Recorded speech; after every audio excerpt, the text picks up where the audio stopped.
you need to quit your job. I've personally never seen anyone go from 0 to 10 grand a month to 20 grand a month to 30 grand a month and beyond while still trading 40 hours a week to another opportunity. I also learned when I quit my 9 to 5 back in 2020, I allow you to quit that fucking job, literally. And if your parent says, hey, why did you quit your job? Tell them Serge said, quit that shit. I just got done onboarding a new client who's working a full-time job, and his number one goal is to just create a predictable way of earning money without having it be tied to his time so that he can finally be able to earn a bit more, acquire more freedom, and take care of his future wife. He's about to get married. And, just be able to take care of his family. And he asked me one question. It was more so about, hey, what is the thing that would, lead me to failing in our program or that would help me see success? And I ended up answering him, but I thought I'd actually make a video to talk about what have been the best clients, the best case studies, like what were the things that they did that allowed them to succeed while, a lot of people end up giving up, end up struggling, or don't actually end up hitting the goal that they set for themselves. We all understand that entrepreneurship is not easy. If it was easy, everybody would be doing it. But what's the thing that I've learned from our best clients? I'd like to go over that. I'm going to start with the first ever case study that we took from 0 to $66,000 a month in less than 7 weeks without ever spending any money on ads. It was with this client called Amar. We worked together in 2021 or 2022. And the thing that we did to help him see success was he'd been running an agency for maybe 2 years now. He had capped around $20,000 a month, $22,000 a month, $25K a month, selling Facebook ads, selling Snapchat ads. He did every type of advertising you can think of. And when TikTok hit the scene, we helped him create an offer around UGC, right? User generated content, so that e-commerce brands can use it to advertise. When he pivoted to that offer, one thing that he did interesting was he just started talking about it all day, every day on Twitter back then. And he went from 0 to $66,000 a month with 0 ad spend. Now, what is the lesson that I got from this client? Well, first of all, I learned the importance of giving the market what the market wants, because traditionally I was building appointment setting teams and having 2 VAs per clients that do outreach for them. And at no point were we ever capable of adding tens of thousands of dollars a month in cash collected, especially not $66,000 in 7 weeks. So I learned that no amount of outreach will take you from 10K, 20K per month to 50K, 100K a month in less than 90 days. It has to be about the offer and understanding and listening to what the market really wants, and going on a platform like YouTube, X, Instagram, Reels, TikTok, and talking about the thing you want to offer to the market all day, every day. And this is before the algorithm was the TikTok algorithm, where all you need to do is create good value bangers and it would just shown to everyone, right? So once we saw that case study, we started doing the same thing over and over again. When short form content hit the scene, we started helping clients sell short form content. When AI voice agents hit the scene, we started helping clients sell voice agents. When we started going heavy on building and releasing infrastructure, clients started selling 15K deals, which if you guys know anything about agencies, it's really hard for you to sell a 5-figure offer. But anyway, from that first client, I learned the importance of giving the market what the market wants. And we do that for every single client we work with. We don't try to sell what we're passionate about. We don't try to do none of that. Anyone who follows their passion most of the time is broke, is poor, literally. It's just pain, suffering, when you follow your passion. We don't care about passion, we care about income, and we care about taking care of the people that we love. The next client that comes to mind is Wyatt Roderick. In 2023, end of 2023, we had this 16-year-old who had been referred by his friend to our community, right? So I had a community called the Natural Born Leader Community that I had created, and a friend sent it to him. It was like $49 a week. We shut it down, by the way, and he joined it. After joining it, he realized that we actually had a proper kind of like system program to actually go through and fast track success. So he ended up booking a call with my team. He joined. I think he paid like $5,000 deposit and was going to pay the rest after. He was the first client we ever worked with who was actively implementing AI solutions, AI voice agent into businesses. But the thing that I noticed after I got on an onboarding call with him was, I don't think it was an onboarding call, I think he joined a group call and then he broke down his offer for me. And then I was like, well, you cannot be profitable or scale at these price points. So you're going to need to charge more money. How are you going to do that? It's really simple. Instead of just plugging an agent that converts appointments or leads into appointments or follows up with these leads, I want you to help these businesses find a better offer. I want you to help them build an entire infrastructure, implement a CRM, implement the voice agent that you would have. Back then it was with Air.ai, I think went bust or they got sued. But that company was the first one. They scaled to like 4 million a month selling voice tools, right? Just like, I forgot which tool does that. But anyway, it was the only tool out there. Wyatt was leveraging it. He had bought a license to Air.ai. After he changed the offer, the next sales call he jumped on was with a real estate investor who booked a call with him from YouTube, and he pitched him $12,000. He went from selling something for $500 to $1,000 to pitching 12 grand. And that person paid in full upfront. Now, let me keep sharing the story. You guys will understand. The lesson is not in the offer architecture. It's not in none of that. Fast forward a month or two later, Wyatt ends up scaling past multiple 5 figures a month. 3 months to 4 months later, he hits his first $50,000 in a week. Not in revenue, but in cash collected. Now, what did I learn from having him as a client? He's a 16-year-old. He's doing things most grown men never have the courage or even the dreams of achieving it. What did I learn about him? Well, I learned the following.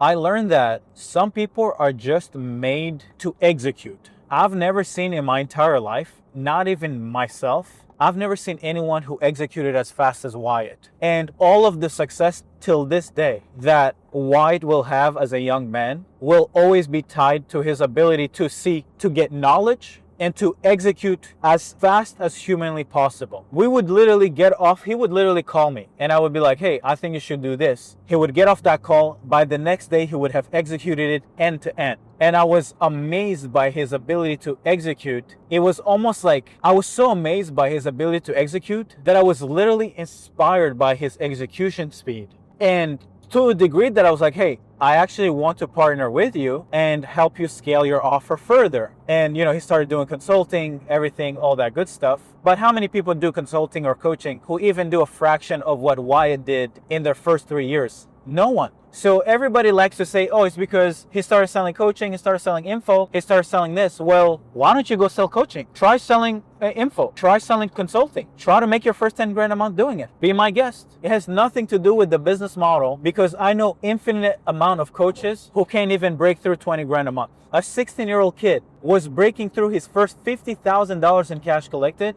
in his 4th month. That has nothing to do with the offer. It has nothing to do with the market. It has all to do with, yes, the market was right. The offer was amazing. People wanted it, but his level of execution was like nothing I'd ever seen. So if you want to succeed and collapse time, you have to be able to take advantage of an opportunity because I promise you, opportunities do not stay, and the degree to which you're capable of generating a return and making crazy amounts of money, making your first $1 million in any opportunity is based on your speed of execution, on the level and relentlessness you're able to approach the game. And till this day, I tell people like, hey, you want to cook? Perfect. Let's get to cooking. Do not wait for the perfect moment. Do not wait to be confident. Do not wait for case studies. He's like from this farm outside in the States. He's not even from the city. He used to live in like a farm with his grandpa or whatever. It was this kid. He was like me in the basement, except I started my business at 22. So I was way older. And it's not like he had no lifestyle. He had nothing to show for it. All he had was a camera and this level of aggression, this level of just relentlessness that was unbelievable to see. It was just so beautiful to see, right? Especially coming from a 16-year-old kid, you're like, wow, I can see greatness in him. And, the rest is history. The other client that comes to mind, one of our recent client case study, is Hamad. So Hamad starts working with us, I believe in end of September, beginning of October. He's a full-time engineer in Florida. He, works a 9 to 5, starts working with us. I was walking through the new client, kind of like his channel to see the progress because he asked like, hey, what did Hamad do? So I had to walk him through and I saw that it was just a typical process of like, yo,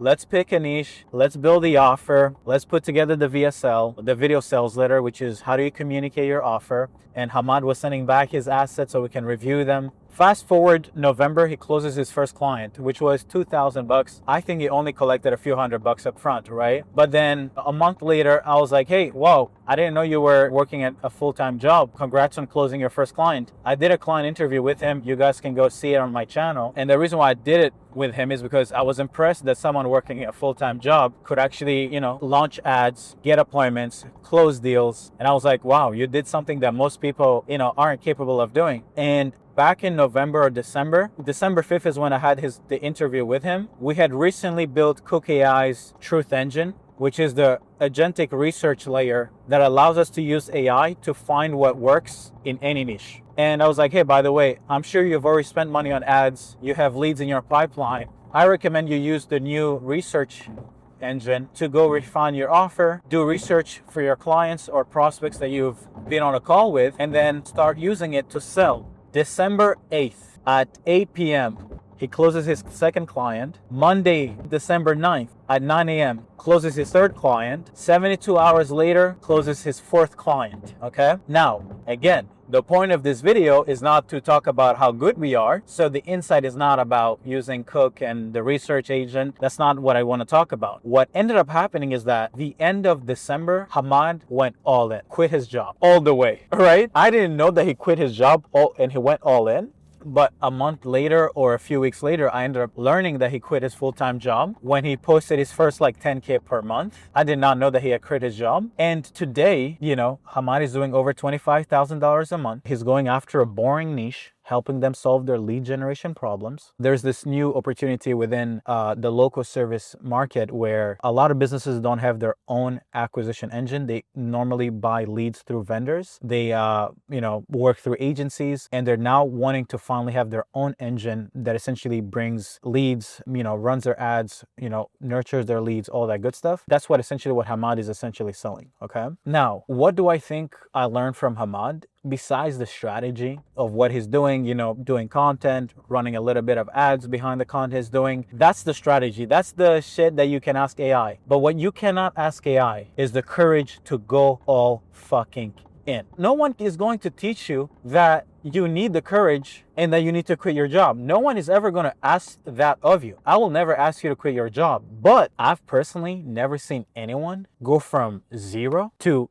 10 grand a month to 20 grand a month to 30 grand a month and beyond while still trading 40 hours a week to another opportunity. I've never seen it in my life. I've never seen anyone allocate 8 hours a day to getting a paycheck for 10, 20, $30 an hour for 8 hours a day, and then do it the next day and the next day, the next day for a full week, and then have to build a multiple seven-figure company working before like 6, 7, 8 a.m., 9 a.m., or working after 5 p.m. All the motivational people that says, oh, go ahead and do it, you're going to figure out, you don't want it bad enough if you're not working from 7 to 11. I'm like, listen, business is a competition. If you tell me that you're competing with me and the work you're putting in is only late at night, I'm going to find it funny. I'm going to be like, well, I've been thinking about work and business from the moment I woke up at 7 a.m., 8 a.m. I thought about it at 9 a.m. I thought about it at 10 a.m. I thought about it at 11 a.m. I thought about it at 12 p.m. I thought about it about 1 p.m., 5 p.m., 6 p.m., 8 p.m. I thought about it every second of every minute of every hour of the entire day. And you're going to tell me that you're going to compete with me? Really? In a single day, I go through enough feedback loops. I go through so many decisions and so many insights that it would take you literally 2 weeks for you to go through the same loops. And this is why I keep telling people the most valuable asset you have in your life is not money, it's not your job, it's your time. The people making $1 billion a year do not have more hours than we do. They do not have a better opportunity. They just have time to themselves to learn and to reason and to make better decisions that allows them to turn 1 hour of input into 10 times what you would normally earn at a job. It's much better for you to spend 5 hours learning how to hire people and create incentive plans and build systems than it is to go work 5 hours and get short-term $50, $100 an hour for those 5 hours work. You have to think about leverage, and time is the biggest lever you have in your entire life. So if you keep trading the thing that you can compound and make it infinitely leverage for a paycheck that you get shorter, you get faster and sooner, and you never get over this addiction to a paycheck. And by the way, this advice doesn't go for people who have families. You gotta pay bills, you gotta pay your mortgage, you gotta pay for kids' school. That's not what I'm saying. But what I'm saying is there is a reality of having to take care of your family, but there's also reality of how math work and how business work and how leverage works. So they can all be true. It can be true that you have to take care of your family, but it is also true that if you want to separate your time from your earning potential, that you're going to have to be more valuable. Every hour of every day is going to need to be worth more than what you get paid for hour by hour. What a lot of people tend to do is to tend to be like, okay, I'm going to do this and then I'm going to do this. No, set yourself up so that as you're working your job, you're acquiring skill, you're maybe paying services to give you leverage, but do not please ever think that you're going to create the level of success that you see from people who are pouring their heart, soul, and money into one opportunity, into one business. Do not expect that you're going to create the same results as them, because you're simply not paying the price. You're not paying the price that other people are paying. So the lesson that I got from Hamad, which is the lesson that I also learned when I quit my 9-to-5 back in 2020, after 3 years of going through course after course after course after course, I didn't see any success until I gave up on this fucking stupid $2,000 a month job. If you're young and you're still living at your parents, quit that job. I allow you to quit that fucking job. Literally. And if your parent says, hey, why did you quit your job? You're making $2,000 a month. Say, Serge said quit that shit. Generally. Tell them, Serge said quit that shit. Before I quit my job, my uncle was like, hey, why are you quitting your job? Why are you quitting your job? You're making $2,000? You live at home? You don't have any bills? I was like, fuck it. I don't want to make $30K a year. I want to make $30K a month. So unless you can show me how in this job I can go to $30K per month, then I'm going to quit. Insanity is doing the same thing and expecting a different outcome. I'm not crazy, Unc. And I quit the job. And today, the same uncle that told me not to quit my job, I mean, he doesn't even wear the Rolex I bought him, but I bought him a $24,000 Rolex, which would have been 1 year of working at that 9-to-5, right? So he literally wears 1 year worth of the job that he didn't want me to quit. So I generally mean when you're young, your time is your best asset. Of course, I had worked jobs, so I wasn't young in the sense that I was disciplined. I knew what a job was. I knew what working a 9-to-5 was. I had done door-to-door sales. I had done network marketing.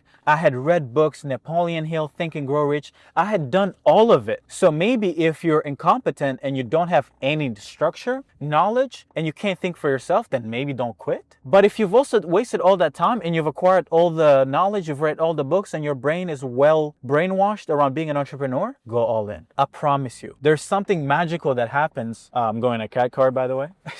Business and cat card, you never know. What I was saying is there's something magical that happens when you go all in and you bet everything on yourself. You no longer expect that someone else is going to make you successful. You're no longer expecting that the government is going to take care of you, and instead you fucking go all in and you bet everything. And you're like, yo, balls to the walls. It's either I make it work or I die. You end up making it work, and the world helps you make it work. That is the most beautiful thing about the universe. I don't know what it is about the universe, but the universe loves people who bet on themselves. And it's not even the universe. Other people also love people who they can say, hey, this person went all in. I can trust him. Because how can you trust someone who's still like 1 foot in, 1 foot out? You're telling me that you're going to trust someone to scale your business or help you win in business when that person is still waiting for a paycheck every 2 weeks? There's nothing you can learn from that person. There's no value you can get from that person because they themselves don't even believe in their own playbook and their own courage to go all in. So I personally learned that the prerequisite of any level of success is going all in. Is going all in. I promise you. I promise you. I'm rooting for you. If you ever go all in, I promise you, it won't be long before you make all your dreams come true. And the reason why that works is because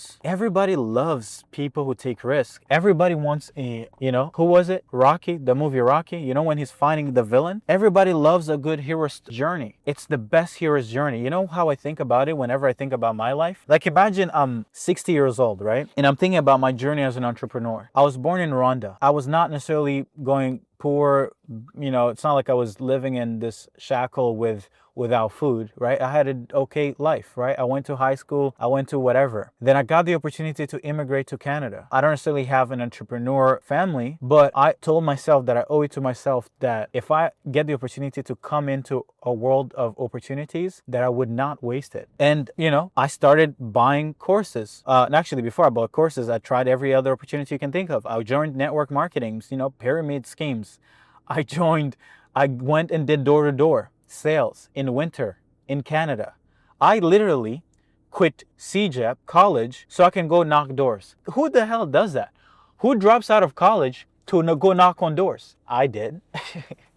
At least the offer was good. They said you can make like $1,000 a day. I was like, what? Say less. Let me cook. I never went back to school. Then I started working these jobs here and there, call centers, customer service. At some point we were doing, calls, and I had 2 headsets and I had 2 computers. It was an AI kind of like automated voice. So I had to click buttons to answer people. I did survey for people. I then, worked in an e-commerce company. I then, became a team lead. I was managing like 14 reps. So I did the 9 to 5 for like 2-3 years. But as I was doing 9 to 5, I was buying courses. I did Amazon. I did Airbnb. I did drop shipping. I did agency. I did some events consulting. And then after 3 years of working, I was like, you know what? All these courses I've gone through, all this intelligence that I've gathered, I still can't show any proof. So I quit. Then I closed my first client in 45 days or almost 60 days. He paid me $4,000. I was like, my God, I can have a thought, take action on it and turn it into money. I was like, this is the best thing. For the first time, I felt like I was alive. I felt like as a human, I was fulfilling my potential. The idea that I could stop working, stop getting this paycheck, this fucking drug every 2 weeks and go make my own money from my own brain, from my own ideas, from my own skills, from my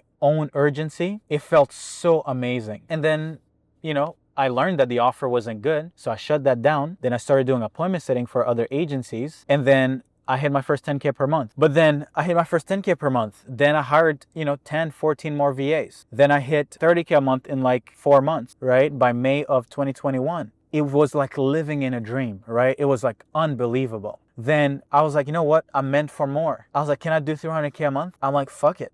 Who's making 300K a month? What are they selling? Okay, they're selling products. They're not selling services. They're not selling agency model. I was like, okay, fuck the agency model. But instead of just going straight into consulting or info, I was like, hey, I'll not only give you the playbook and the offer and the outreach, but I'll also place a VA in your company. But I'm going to charge 10 grand, 15 grand. I did that. My first month, I did $40,000 and 70K in revenue. I then stuck there for 6 months, right? It wasn't moving. But then I learned how to do one-to-many sales.